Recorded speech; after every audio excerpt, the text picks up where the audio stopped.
CBI पिंजरे में बंद तोता है जो मालिक की आवाज में बोलता है। ये किसी राजनीतिक व्यक्ति का बयान नहीं है, ये हमारे देश की सुप्रीम कोर्ट ने यूपीए सरकार के समय कहा हुआ बयान है। आज फिर से एक बार सुप्रीम कोर्ट ने यह कहा कि सीबीआई सरकार का तोता है। तोता मैना, ईडी, सीबीआई, इनका इस्तेमाल करके आप बाबा साहब के संविधान को खत्म नहीं कर सकते। इनका इस्तेमाल करके आप लोकतंत्र की हत्या नहीं कर सकते। इनका इस्तेमाल करके आप दिल्ली की चुनी हुई सरकार को खत्म नहीं कर सकते। अरविंद केजरीवाल की ईमानदारी और उनकी लोकप्रियता को खत्म नहीं कर सकते। यह सुप्रीम कोर्ट के फैसले से साबित हुआ है। नमस्कार, मैं रवीश कुमार। सुप्रीम कोर्ट ने सीबीआई को फिर से पिंजड़े में बंद तोता कह दिया। दिल्ली के मुख्यमंत्री अरविंद केजरीवाल को जमानत तो मिल गई, लेकिन सीबीआई को पिंजड़े में बंद तोता की धारणा से बाहर आने की नसीहत ने मोदी सरकार और जांच एजेंसियों पर गंभीर सवाल उठा दिया है। जस्टिस उज्जवल भुयान ने कहा है कि सीबीआई देश की एक प्रमुख जांच एजेंसी है। यह जनहित में है कि सीबीआई न केवल निष्पक्ष हो, बल्कि उसे ऐसा दिखना भी चाहिए। इस धारणा को दूर करने के लिए हर संभव प्रयास किया जाना चाहिए कि जांच निष्पक्ष रूप से नहीं की गई और गिरफ्तारी पक्षपातपूर्ण तरीके से की गई। कानून के शासन द्वारा संचालित कार्यात्मक लोकतंत्र में धारणा मायने रखती है। सीजर की पत्नी की तरह जांच एजेंसी को भी निष्पक्ष होना चाहिए। कुछ समय पहले इसी अदालत ने सीबीआई की आलोचना करते हुए इसकी तुलना पिंजड़े में बंद तोते से की थी। यह जरूरी है कि सीबीआई पिंजड़े में बंद तोते की धारणा को दूर करे, बल्कि धारणा तो यह होनी चाहिए कि तोता पिंजड़े से बाहर आया है। 2013 में कोयला घोटाले की जांच के संदर्भ में कोर्ट ने सीबीआई को पिंजड़े में बंद तोता कह दिया था। 11 साल बाद फिर से कोर्ट ने सीबीआई को पिंजड़े में बंद तोता कहा है। कोर्ट ने जो कहा है उसी तरह की बात लोग भी कर रहे हैं कि ये गिरफ्तारियां विपक्ष को कुचलने के लिए की जा रही हैं। विपक्ष के नेता जेल में ही सड़ जाएं और चुनाव दर चुनाव गुजर जाए, इसलिए की जा रही हैं। जस्टिस उज्जवल भुयान ने कहा कि सुप्रीम कोर्ट ने ही सीबीआई की आलोचना करते हुए इसकी तुलना पिंजड़े में बंद तोते से की थी। इसलिए जरूरी है कि सीबीआई इस धारणा को दूर करे, बल्कि धारणा तो ऐसी होनी चाहिए कि तोता पिंजड़े से बाहर आ गया है। तो अब बीजेपी क्या करेगी? प्रधानमंत्री नरेंद्र मोदी अब तक इन एजेंसियों का बचाव करते रहे हैं कि उनके दौर में एजेंसियां स्वतंत्र रूप से भ्रष्टाचार के खिलाफ काम कर रही हैं। जुलाई महीने में प्रधानमंत्री मोदी ने तोता वाले बयान की याद दिलाई थी।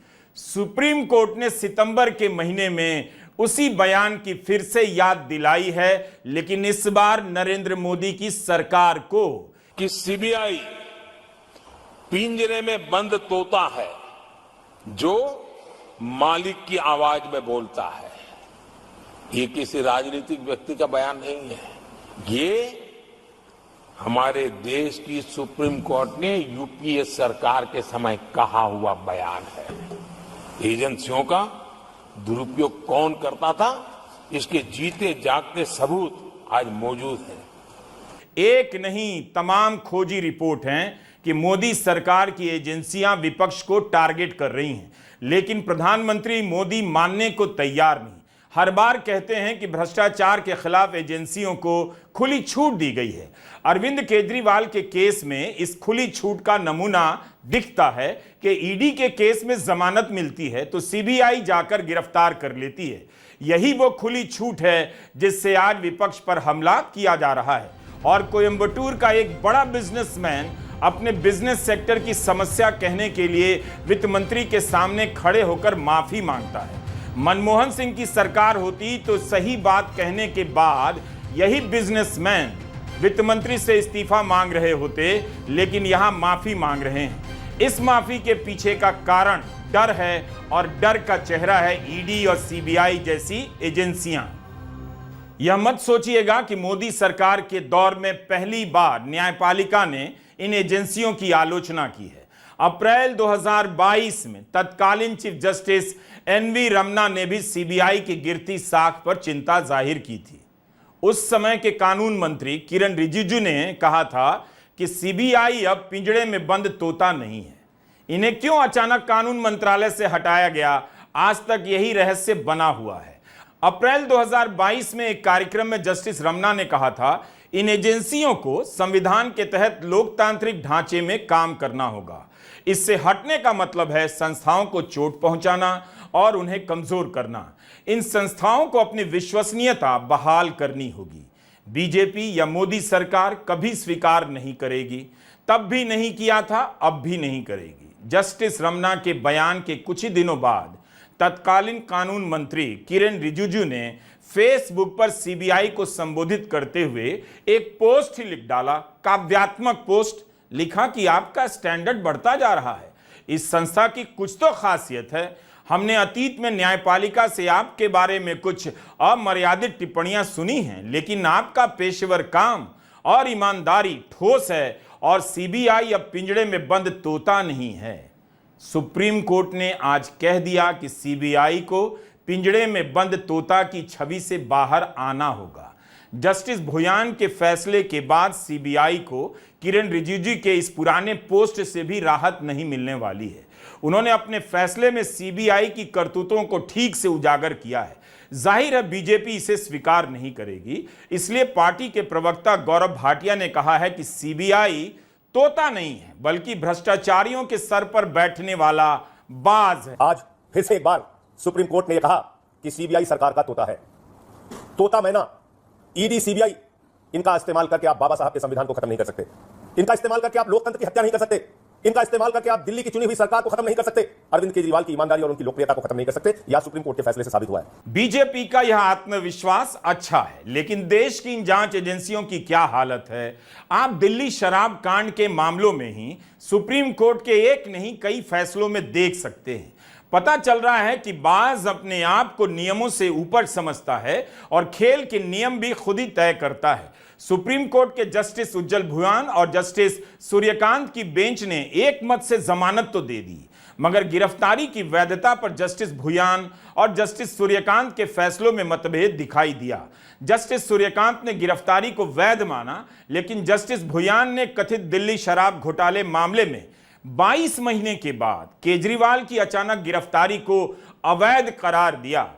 जस्टिस भुयान ने यहां तक कह दिया कि सीबीआई द्वारा केजरीवाल की गिरफ्तारी ईडी मामले में दी गई जमानत को निरर्थक बनाने के लिए थी। जस्टिस उज्जवल भुयान ने यह भी कहा कि सीबीआई ने 22 महीनों तक केजरीवाल को गिरफ्तार करने की जरूरत महसूस नहीं की। मैं यह नहीं समझ पा रहा हूं कि फिर जब वे ईडी मामले में रिहा होने वाले थे तो उस समय उन्हें गिरफ्तार करने की इतनी जल्दी और तत्परता क्यों थी। यहां निर्दोष होने की संभावना है, ऐसे में जमानत नियम है और जेल अपवाद या न्यायालयों की जिम्मेदारी है कि वो ट्रायल शुरू होने से पहले की प्रक्रिया को ही सजा ना बनने दें। मैं इस बात से पूरी तरह सहमत हूं कि सीबीआई द्वारा केजरीवाल की देरी से की गई गिरफ्तारी अनुचित है और जब केजरीवाल को पीएमएलए के ज्यादा कड़े प्रावधानों के तहत जमानत मिल चुकी है तो उसी अपराध के लिए सीबीआई द्वारा उन्हें आगे हिरासत में रखना पूरी तरह अस्वीकार्य है। जस्टिस भुयान ने उन शर्तों से भी अपनी असहमति जताई जो कोर्ट ने ईडी के मामले में केजरीवाल को जमानत देते हुए लगाई है। उन्होंने कहा, मुझे उन शर्तों से गहरी आपत्ति है जिनमें केजरीवाल को सचिवालय में जाने और फाइलें साइन करने से रोका गया है, लेकिन मैं इससे आगे नहीं कहूंगा। यह भी नोट करने वाली बात है।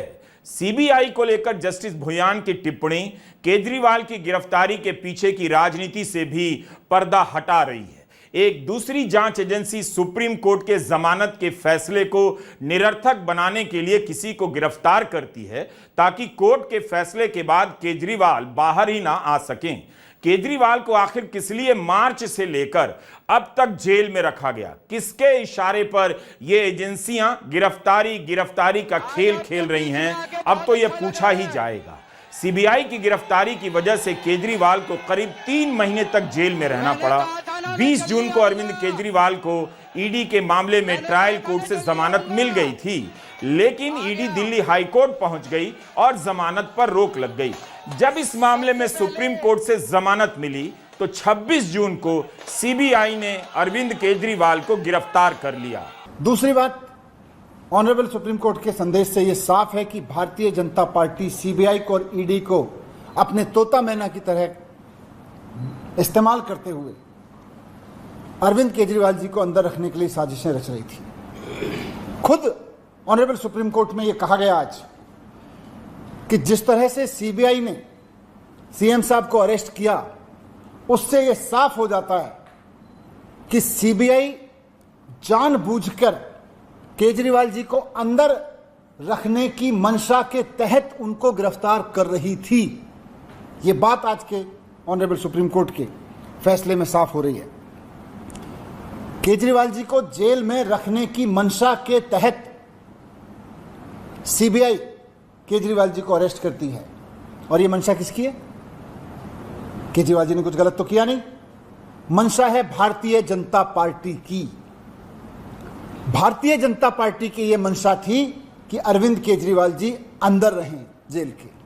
इसलिए जब ईडी से केजरीवाल जी बाहर आने लगे तो उस वक्त सीबीआई से उनको अरेस्ट कराया गया।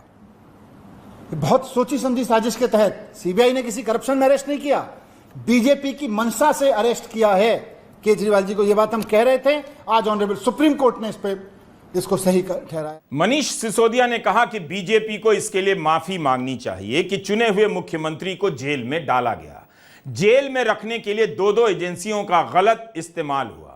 जस्टिस उज्जवल भुयान ने कहा, सीबीआई की कार्यप्रणाली जवाबों से ज्यादा सवाल पैदा करने वाली है। लगता है कि जब ईडी के केस में ट्रायल कोर्ट ने केजरीवाल को जमानत देने का निर्णय किया, उसी वक्त जाकर सीबीआई सक्रिय हुई और कस्टडी मांगती है। उससे पहले 22 महीने तक उसे केजरीवाल को गिरफ्तार करने की जरूरत महसूस नहीं हुई। सीबीआई का ऐसा कृत्य गिरफ्तारी के समय पर बल्कि खुद गिरफ्तारी पर गंभीर सवाल खड़े करता है। इन परिस्थितियों को देखकर यह विचार बनता है कि सीबीआई द्वारा अचानक गिरफ्तारी शायद केवल ईडी वाले मामले में अपीलकर्ता को दी गई जमानत को विफल करने के लिए थी। सुप्रीम कोर्ट के जस्टिस सूर्यकांत और जस्टिस भुयान की बेंच के सामने 3 सवाल थे। क्या सीबीआई द्वारा केजरीवाल की गिरफ्तारी अवैध थी? दूसरा सवाल, क्या केजरीवाल को सामान्य जमानत दी जानी चाहिए? और तीसरा कि क्या मामले को वापस ट्रायल कोर्ट में भेजा जाना चाहिए?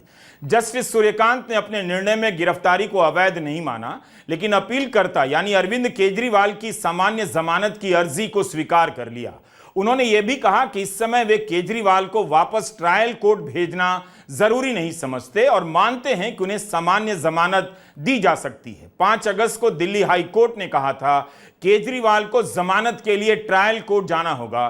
सुप्रीम कोर्ट ने इसे अमान्य कर दिया।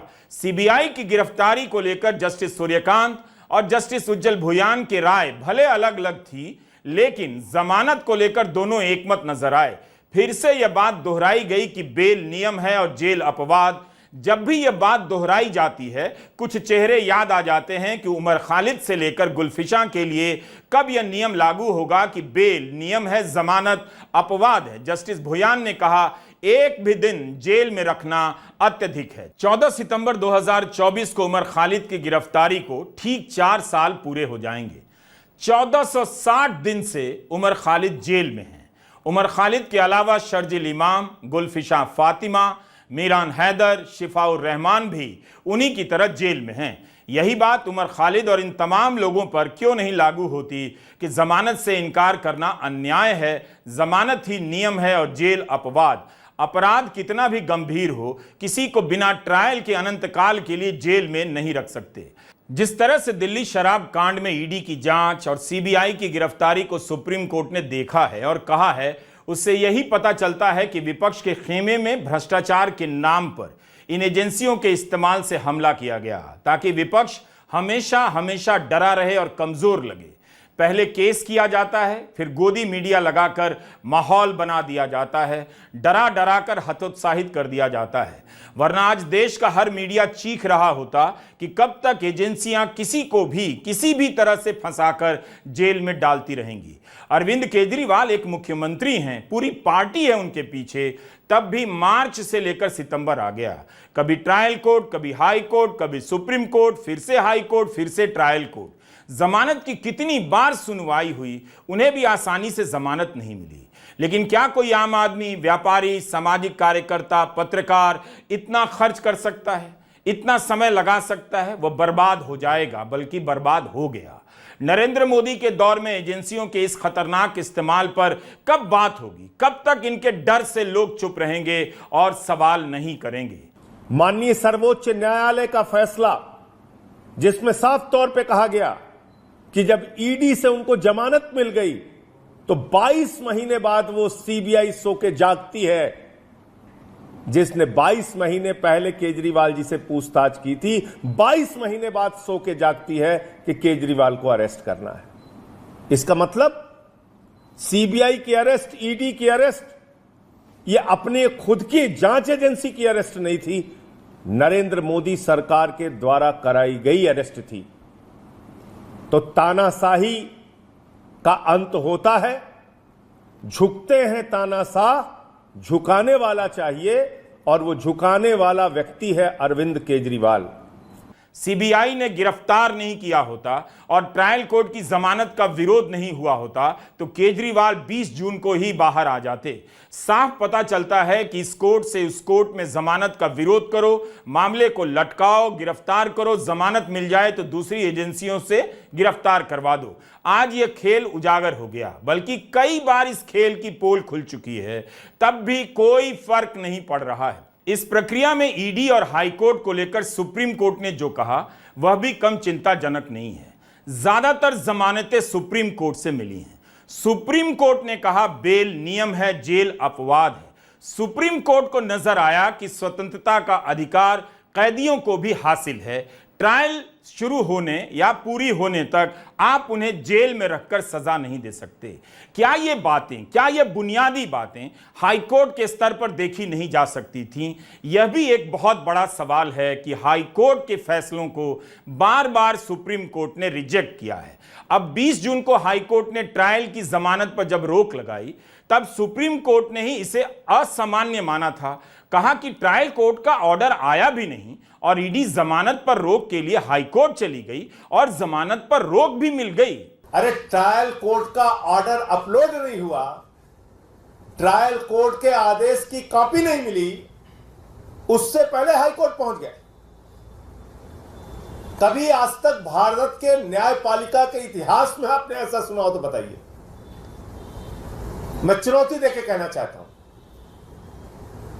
किसी न्यायालय के आदेश की कॉपी तक नहीं मिली, आदेश में क्या लिखा है यह जज साहब को मालूम ही नहीं है, ईडी को भी नहीं मालूम है, और उससे पहले ईडी हाईकोर्ट पहुंच गई कि साहब केजरीवाल की रिहाई पर रोक लगाइए।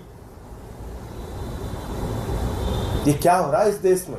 केजरीवाल ने सुप्रीम कोर्ट से कहा था कि सीबीआई की गिरफ्तारी बस एक इंश्योरेंस वाली गिरफ्तारी है, मतलब जेल से ना छूट पाए इसकी गारंटी है। जस्टिस उज्जवल भुयान ने कहा कि 22 महीने तक केजरीवाल को गिरफ्तार करने की जरूरत नहीं थी, उसके बाद सीबीआई अरेस्ट करती है। जहां तक गिरफ्तारी के आधार का प्रश्न है, यह गिरफ्तारी की अनिवार्यता को साबित नहीं करते। सीबीआई उनके टालने वाले जवाबों का हवाला देकर गिरफ्तारी और लगातार जेल में रखने को सही सिद्ध नहीं कर सकती। आरोपी को दोष साबित करने वाले बयान देने के लिए बाध्य नहीं किया जा सकता। इन आधारों पर जेल में रखना न्याय का माखौल बनाना है, वो भी खासकर तब जब उन्हें ज्यादा सख्त पीएमएलए में जमानत मिल चुकी है। सीबीआई ने यह भी कहा कि केजरीवाल जमानत पर बाहर आकर सबूतों से छेड़छाड़ कर सकते हैं। इससे भी आगे जाकर सीबीआई ने यह दावा कर दिया, अगर सुप्रीम कोर्ट से केजरीवाल को जमानत मिलती है तो यह दिल्ली हाईकोर्ट के मनोबल को गिराने वाला होगा। जिसने उन्हें जमानत देने से इनकार करते हुए वापस ट्रायल कोर्ट जाने को कहा है। इस तरह की दलीलें दी जा रही हैं कि सुप्रीम कोर्ट जमानत देगा तो हाई कोर्ट का मनोबल गिरेगा। क्या यह सब जनता को समझ नहीं आ रहा? सुप्रीम कोर्ट ने जमानत देने का फैसला सुनाकर एक प्रकार से सीबीआई की सभी प्रमुख 3 दलीलों को खारिज कर दिया। सवाल है कि एक मुख्यमंत्री को मार्च से लेकर सितंबर तक जेल में रखा गया, इस नुकसान की भरपाई कैसे होगी? बहस में 100 तर्क दिए जाएंगे। गोदी मीडिया केजरीवाल को ही अपराधी मानता रहेगा या कोर्ट की ऐसी टिप्पणियों पर सरकार से सवाल ही नहीं पूछेगा। लेकिन जनता को तो यह सब दिखना चाहिए कि जब एक मुख्यमंत्री के साथ सरेआम ऐसा हो सकता है तो उसका घर कब तक सुरक्षित रहेगा। नमस्कार, मैं रवीश कुमार।